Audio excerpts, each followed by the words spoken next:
Buenas tardes, soy Gonzalo Mangano, director del Instituto Cervantes de Estambul.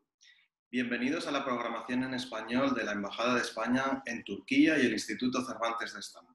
Hoy vamos a hablar con la escritora turca Özlem Kumrular dentro del ciclo Escribir en Turquía. Buenas tardes, Özlem. Buenas tardes, Gonzalo. Es un placer saludarte. Ya hemos hecho una presentación para el público de español, de la cultura española en Turquía. Y bueno, lo primero, tenemos la suerte de contar con una escritora reconocida como tú que habla un español fantástico. Muchas gracias. Sí, ¿cómo fue ese paso? Un primer punto de ese paso por Salamanca, que por lo que veo en tu obra ha marcado bastante tu recorrido Mi literario. vida. Sí, así que me ha cambiado la vida. Me ha cambiado la vida entera. Yo, estudiaba en la Universidad del Bósforo y, estudiaba literatura inglesa. Y en el tercer año teníamos una asignatura que se titulaba Las técnicas narrativas europeas. Y ahí pasamos un año entero analizando el Quijote. Me enamoré del Quijote, me enamoré de Cervantes y dije, yo directamente voy a la Universidad de Salamanca y ahí voy a hacer un doctorado de historia. Y en el tercer año yo sabía qué iba a hacer en mi vida, así que fui a Salamanca y dijeron, ahí vino una loca de Estambul y quiero hacer una tesis sobre Solimán el Magnífico. Y así fue. Me cambió la vida, me cambió la vida entera esta decisión mía. Hace 20 años. Porque tú empiezas por historia, bueno, haces la licenciatura en lengua y literatura inglesa, pero sin embargo el recorrido está entre las novelas y con un peso enorme de la historia. Bueno, pues como decía Solimán el Magnífico y esas relaciones otomano-europeas son parte fundamental en tu carrera. Eso sí, y bueno, yo pensaba en la literatura lo que puedes hacer, bueno, llegaba a un punto y de ahí no puedes pasar, así que no puedes sobrepasar lo que se ha hecho antes. Y yo dije a mí mismo, a mí misma, y yo quiero hacer algo que va a ayudar a la historiografía turca, a la historiografía otomana, y yo voy a sacar una cosa a la luz que no se haya sacado antes. Así que encontré los datos y los documentos sobre una campaña alemana, se dice en la historiografía turca, y me di cuenta de que todo lo que sabíamos hasta entonces era totalmente mentira. Y nos equivocábamos en todo lo que sabíamos sobre esta batalla, sobre esta campaña. Así que, y con los datos que encontré en Simancas, en Italia, en el archivo de Venecia, y encontré cosas interesantísimas y hice algo pequeño que podía ser una pieza de esta historia enorme otomana. Y este fue mi servicio. Servicio muy importante, pues pusiste luz, ¿no? Se trata al final de eso, de poner luz donde hay oscuridad. Así que bueno, eso hiciste y de ahí nace pues una serie de relaciones, de estudios, esa piedra que sirve como base fundamental dentro de lo que es la historia otomana, pero también dentro de lo que es la historia de Özlem Kumrular. De mi vida privada, sí. No, y como escritora, ¿no? Porque supongo que te influye y te lleva a seguir una investigación que luego se refleja en varios libros. Sí, también escribo novelas históricas y novelas postmodernas, así que me influye mucho, me influye mucho.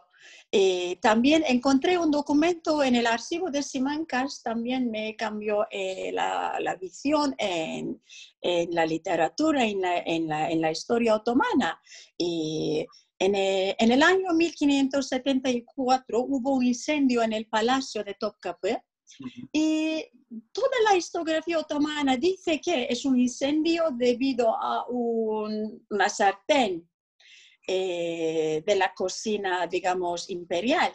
Pero el documento que encontré en el archivo decía que había un proyecto de dos griegos, dos espías griegos, que presentaban a Felipe II de, bueno, poner incendio en la misma cocina del sultán. Interesante.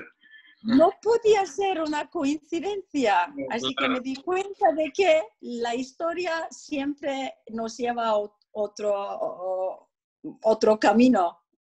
No, sin duda, abre caminos y fíjate, ha estado 400, 500 años oculto. Y la historia además se lee a través de los documentos, bueno, como ha sido tu caso, pero y de lo que estás descubriendo. Y en tu caso además, por lo que veo, estudias la historia de los dos lados, ¿no? Porque ha sido las relaciones otomano-europeas y la del Mediterráneo, casi como los dos brazos de aquí. Sí. La vida cultural, la vida gastronómica, digamos, la vida en todos los brazos digamos, del mundo mediterráneo y de Europa continental. Bueno, me interesan muchísimo estas relaciones, digamos, entre el este y oeste de dos partes del Mediterráneo. Y hablabas, me decías antes que estás ahora dando clases, entre otras cosas, de gastronomía, de historia de la gastronomía. ¿Qué nos cuenta la gastronomía? ¿Cómo nos habla de la historia y de quiénes somos o quiénes hemos sido? Bueno, es que es una lástima que no se haya dado tantísima importancia hasta pocos años. Solo en los últimos 20 años la historia de la gastronomía empezó a así tener fama, digamos, en toda la historiografía, y empezó con un medievalista que se llama Massimo Montanari, de la Universidad de Bolonia, y él empezó a darse cuenta de que toda la historia tiene una parte importantísima de la gastronomía, y todo en la historia se puede explicar con la gastronomía. Y la historia económica, la historia cultural, la historia, digamos, del género, todo. Y es la manera más divertida de estudiar la historia en general. Sí. Así que estas cosas que parecen tan minúsculas, tienen muchísima importancia. Sí, en otro tema que tú tocas, como es el de los grupos marginales, sin ir más lejos, aquí grupos pequeños como los sefardíes aquí en Estambul, lo que conservan realmente es la gastronomía. Hablando con ellos, la lengua empiezan a perderla, sin embargo la gastronomía sigue. Hablando de los sefardíes, os puedo dar un ejemplo muy interesante, porque, como sabéis, en la cultura islámica y, bueno, en general, en la cultura, digamos, oriental, la mesa nunca ha sido muy famosa, ¿no? Nunca ha sido una parte de la cultura gastronómica. Y cuando vinieron los sefardíes, a partir de 1492, bueno, los turcos empezaron a tener más relación con la noción de la mesa. Y de allí vino el uso de la mesa. Por eso en turco, mesa es masa. Sí, claro, viene de ahí, qué interesante. Sí. Cambia no, la no, forma de relacionarse, en cierto modo. sí, no viene del italiano, no viene del francés, no viene del griego, que en estas lenguas, bueno, la mesa no tiene, bueno, conexión con la palabra mesa, o perdón, masa en turco. Así que viene directamente del ladino. Sí, sí, sí. Así que persiguiendo y siguiendo los pasos y las huellas de las palabras, etimológicamente, podemos llegar a una parte de la historia muy interesante. Sí, como decías, todo está conectado. Conectas la gastronomía con la literatura, con la investigación, Sí. con el viaje desde España, en este caso, hasta Turquía. Y nos habla de quiénes somos, que es lo que también haces Sí, como novelista, claro. sí, sí. Nos abre otra visión. ¿Y cómo Así. relacionas? Porque me interesa en ese punto tuyo a través de, bueno, de la orilla del Tormes y el interés por la picaresca que nace ahí y que se convierte también en parte interesante dentro de tus estudios. Sí, de mis estudios. Era, bueno, mi carrera de maestría. Bueno, escribí una tesis sobre la sociedad picaresca, que en Turquía no se sabía mucho. En Turquía tampoco se sabía que antes del Quijote, bueno, yace una literatura enorme picaresca. Una literatura picaresca enorme. Y se sabía poco. Así que estudiando los datos más los libros, digamos, las novelas picarescas y los cuentos picarescos, porque los hay un montón, ¿no? Empecé a hacer una reconstrucción de la sociedad española en el siglo XVI y XVII. Y bueno, aquel entonces había pocos libros y hoy en día puedes encontrar un montón de libros sobre la vida picaresca, pero hace 25 años había muy pocos. Y mis profesores me regalaban sus propios estudios. Ah, qué maravilla. Así que me regalaban los documentos que acababan de sacar de los archivos de Sevilla, por ejemplo, sobre la prostitución en España, sobre los ladrones, sobre estos, digamos, héroes del mundo picaresco.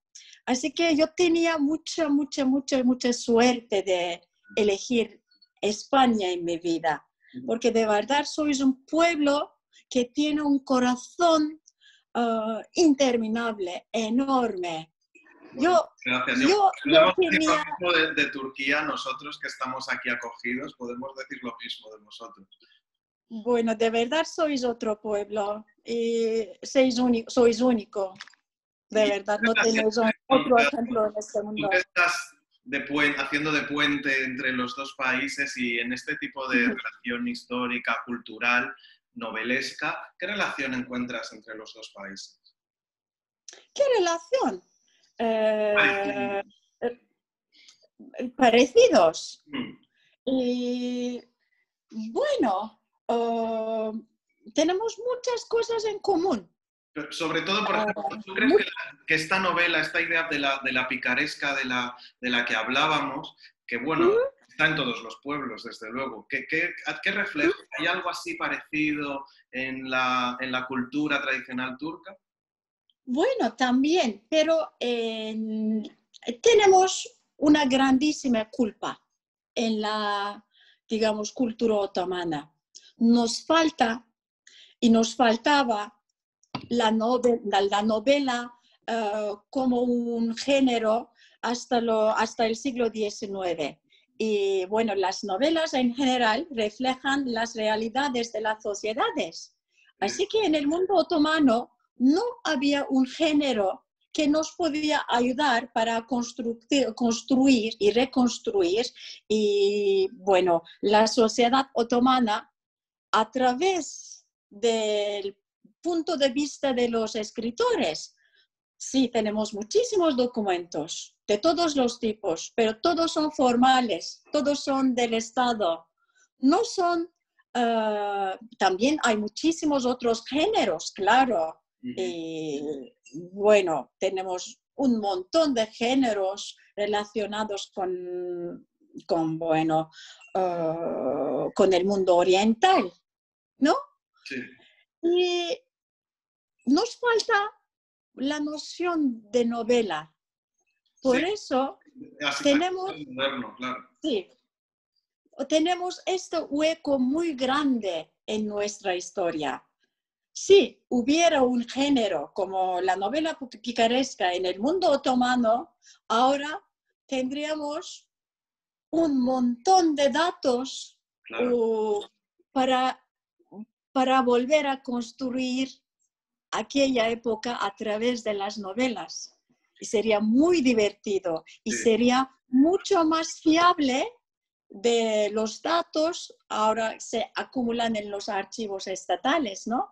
Porque es...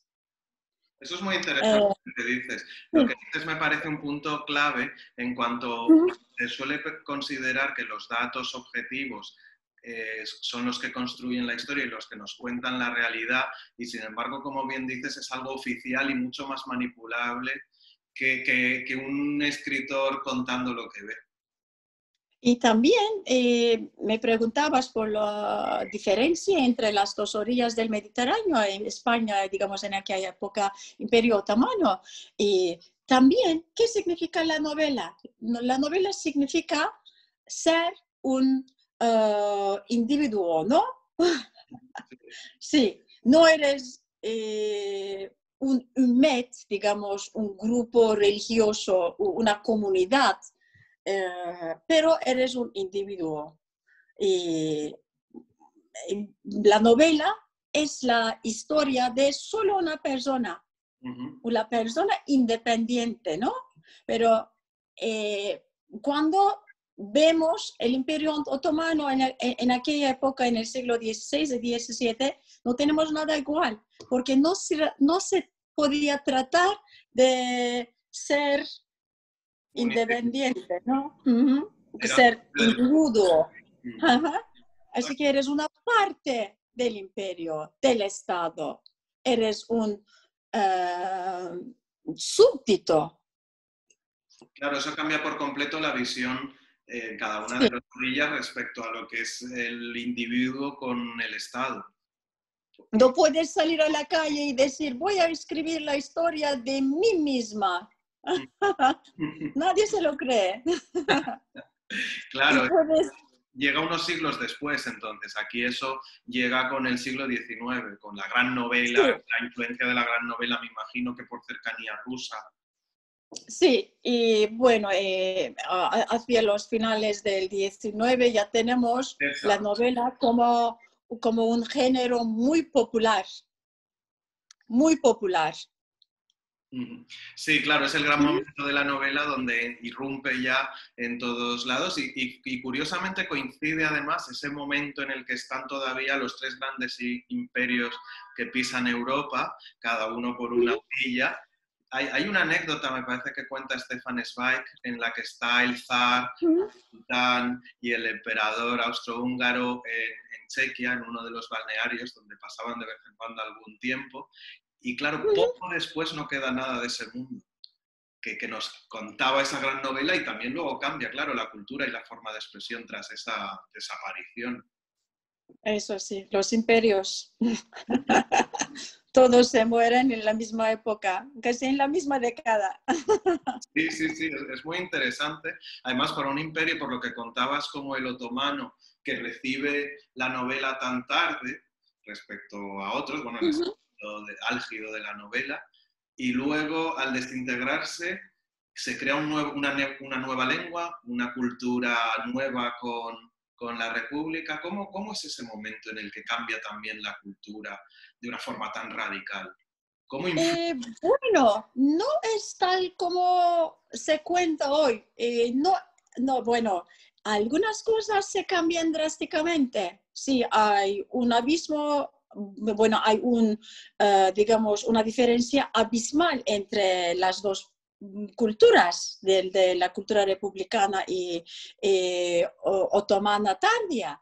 Pero hay que tener en cuenta que todo eso no empezó justo antes de la República.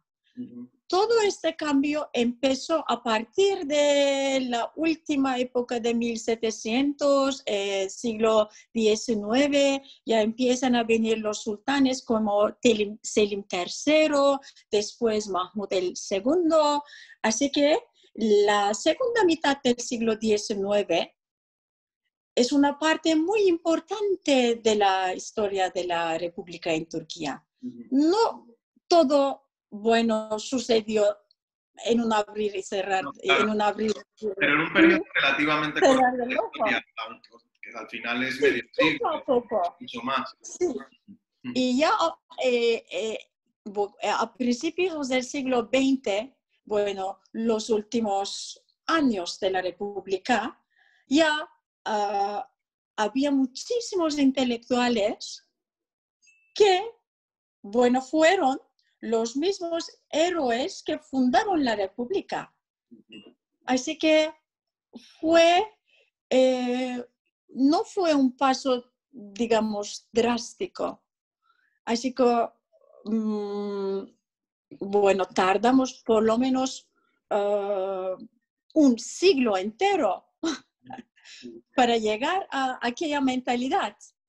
Claro, no, sí, que es una mentalidad ya totalmente Uh-huh. occidental o muy contemporánea. Bueno, Muy, sobre todo, digamos, en la capa de los intelectuales. sí. Eso, bueno, te tardó un siglo, pero fue un milagro a la hora de proyectar toda esta mentalidad al pueblo. Eso fue un paso drástico. Sí, claro, Sí, con la claro, llegada de Atatürk. es Todo cambió, sí, es todo cambió impresionante.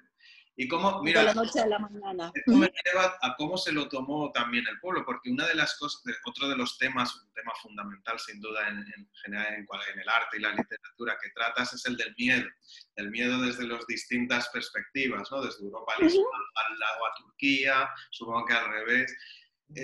Me interesa ahora, pero también en ese momento de desconcierto, me imagino, en ese cambio drástico, es también algo muy importante.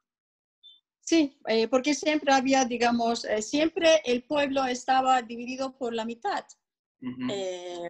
En la misma Asamblea Nacional en 1920 intentaba sacar algo y la mitad decía sí, la mitad no. Así que no estaban todos de acuerdo. Así que poco a poco empezaron a cambiar la mentalidad del pueblo, enseñándole con la educación, con la enseñanza. Bueno, la cosa más importante de la República, bueno, el artículo, digamos, fue la enseñanza. Claro, eso es lo que también. Empezaron a abrir escuelas, liceos y universidades.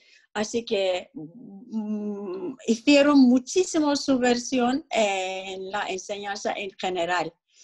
Los museos, teatros, los cines, perdón. Era un milagro de la educación republicana. No, me parece un Un ejemplo milagro. perfecto de lo que realmente hace la educación, de que invertir en educación es invertir en el país, en mundo, en prosperidad y en futuro, sin duda. Sí, una inversión Claro. enorme.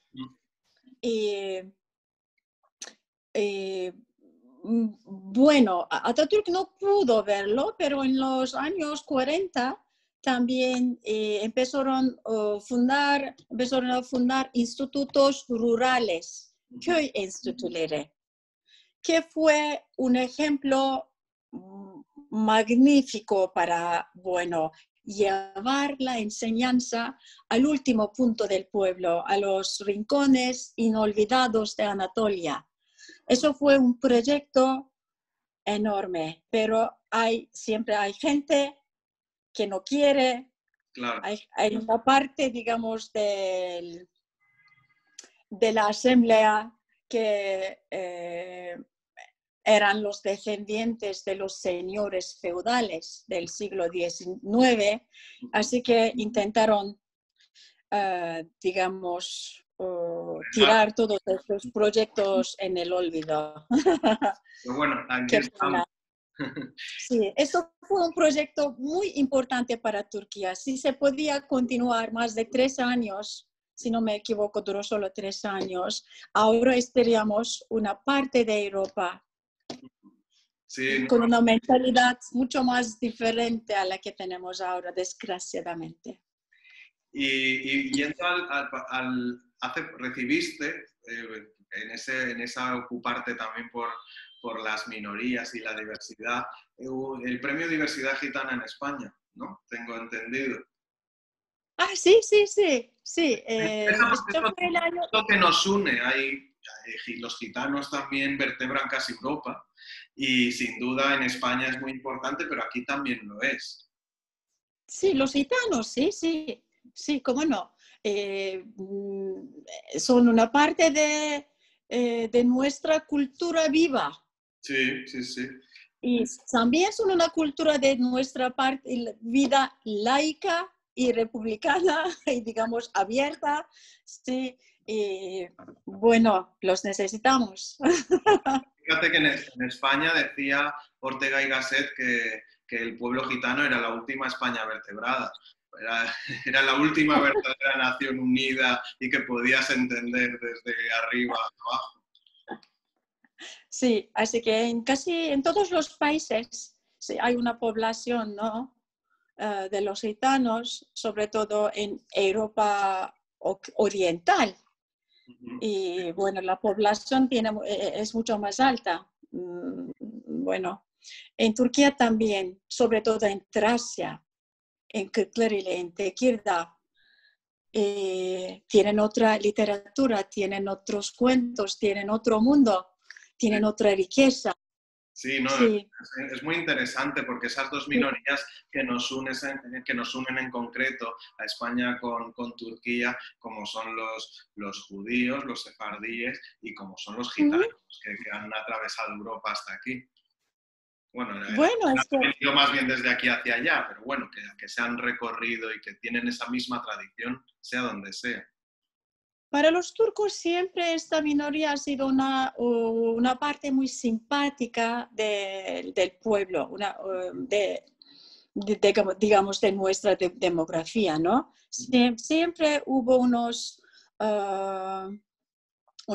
relaciones muy simpáticas entre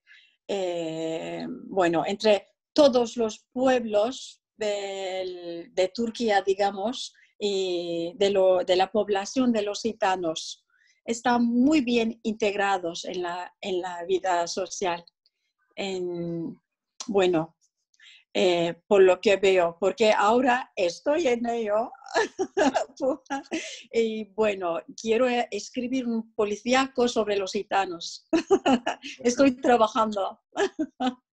Pues muchas gracias, Oslem. La próxima, esta primera presentación para que te conozcamos en esta red de la Embajada y el Cervantes, y la próxima vez, si te parece, quedaremos para vernos en persona. Y cómo no, sí. Y hablar más en concreto de alguna de tus novelas para presentar. Puede ser. Español. Por ejemplo, podemos hablar de 1974, La cocina del sultán, puede ser muy interesante para todo el mundo. Pues quedamos en ello para un próximo Dale. de la Embajada. Dale. Gracias. Mucho gusto.